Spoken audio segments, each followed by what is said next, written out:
control have to deal with other crimes that they're solving. And apologies, I just have 10 seconds left. But when they say illegal versus legal immigration, they are trying to end legal status in the United States as well. Correct, Governor Pritzker, with the end of TPS and making people undocumented by removing legal status, ending legal status, and then having the audacity to call them illegal when they were here documented, correct? Taking students' visas away from people, taking their legal right to be in the United States away from them when they've been granted maybe years earlier to stay. So I don't want to hear about how this is about illegal versus legal immigration. They are attacking legal status and removing legal status. The Republican majority is anti-legal immigration in the United States. And I want to make that very clear, and I yield back. Hello, everyone, and welcome back to Conservative Perspectives. If you're new here, please hit that like button and subscribe for more political analysis and conservative commentary. Today, we're breaking down a chaotic congressional hearing that highlights the deep divisions in Washington over immigration policy. Chair now recognizes Mr. Chair, unanimous consent request. Mr. Frost. Unanimous consent request sent to the record a NBC article. Senator Alex Padilla removed from news conference with Homeland Security Secretary Gnome. All right, without objection to order. I have another one, the Hill article. Padilla forcibly removed from Gnome press conference. Without objection to order. And I have a third one, Axios Democratic Senator forcibly removed from DHS press conference. Without objection to order. Mr. Chair, also, we were just talking about this. I want to know if you can commit to working with us so we can subpoena. You're out of order. Chair recognizes Ms. Green. I have a point of order. No. I have a point of order. State your point. We need to subpoena. That's not Secretary a point of order. Gnome. Chair recognizes We Ms. just talked Green. about this That's earlier. not a point. We talked Thank about you, thank you, Mr. Chairman. You already had Reclaiming your my chance to get on time. MSNBC. Reclaiming my Chair recognizes time. Ms. thrown Green. to the ground Reclaiming my recognizes time. Ms. and Green. handcuffed in his own damn Oh, state. Democrats can't follow the rules. All right. Can't follow Chair the law. recognizes Ms. Green. Can't Here, follow the let's rules. go. Can't We follow need the to law. subpoena Christie Gnome. It's Chair her staff, recognizes Ms. Green. DHS federal There's a officers privilege of that the threw a majority, US and that senator means to the we're in ground. charge, Just not this your morning we were side. talking about this Because happening to you governors. lost the All right, Ms. election. Green, we're going to start the Because clock. you You have supported anything the to say about invasion that? of our Mr. Frost. country. All right. It's my Will time. you Hold it. commit on the record Stop to the work clock. My on time. subpoena Thank you, Christie Mr. Gnome? Chairman. Thank you, Okay. Mr. Chairman. You're out of order. Chair recognizes Will Ms. you Green. commit on the Thank record you. to subpoenaing Christie Gnome because a U.S. senator was just thrown to the ground and detained in his own Democrats state? Frost, can't follow the you're rules. out of Can't order. follow the law. Will you Can't commit- follow the Shut rules. up. Just shut Will you? up. No, you don't. No, shut you're up. not going to tell me to shut up. Let's. How do you get him in order? You're running for the Not like that. he has been out of order 6 times. He's trying to get on MSNBC. You probably knocked. I get it. Somebody off I don't have any problem MSNBC getting to on get on there. MSNBC. That's Ms. not I what it's Green, think about. he's been arrested as a recognized. former Yeah, well, Antifa okay, member, here, right? back to Antifa. order, Ms. Green. Go, But he's a go. former All Antifa right, Ms. member, Green, you're Mr. Chairman. recognized. You got no it. surprise. Who's a former Yours. Antifa member? Me? Yeah, you. I asked that these words be taken down. No, Ms. Green, Thank you. you're I recognized. asked Thank that these you, words Mr. be taken Chairman. down. There's a motion. on the floor. Governor Ms. Hochul. Green is recognized. Governor I asked that Hochul, these you words be taken stated down. that you're a proud Democrat, proud registered All right, Democrat. we got to You need to suspend. retract. There's been a parliamentary move. They said they weren't going to do that. What's the?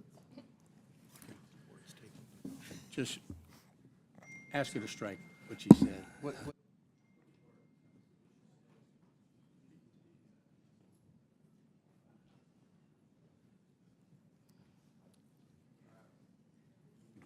Okay. Suspend for 2 minutes.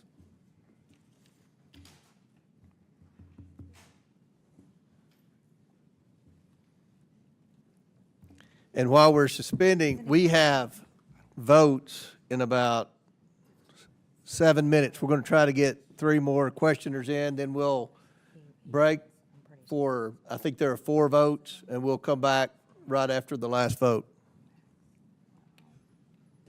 We don't have that many more questioners, so.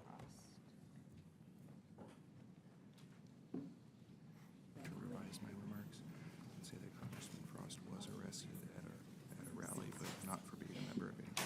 What was the question for? Because did he want illegals to vote?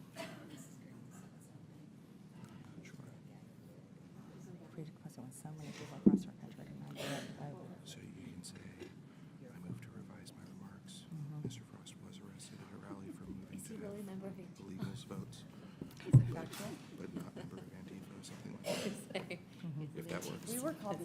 What do I want to do? Move to revise your remarks and say, Mr. Frost was arrested at a rally, but not as a member of Antifa. Okay. Affiliated permanent demonstration. Mr. Chairman, I move to revise my remarks. Congressman Frost was arrested in 2021 at a voting rights rally. Okay. Without objection? Proudly. All right. What we witnessed here was a complete breakdown of congressional decorum. But beneath the chaos are serious policy discussions that affect every American. Let me walk you through what actually happened and why it matters. The hearing began with a heated exchange about immigration policy, specifically the distinction between legal and illegal immigration. One member argued that Republicans are not just targeting illegal immigration, but are actively working to eliminate legal pathways as well. They cited the ending of temporary protected status programs and the removal of legal documentation from immigrants who were previously granted lawful status. This is where we need to separate fact from political rhetoric. TPS programs are designed to be temporary by definition, providing relief to foreign nationals whose home countries face ongoing armed conflict, environmental disasters, or other extraordinary circumstances.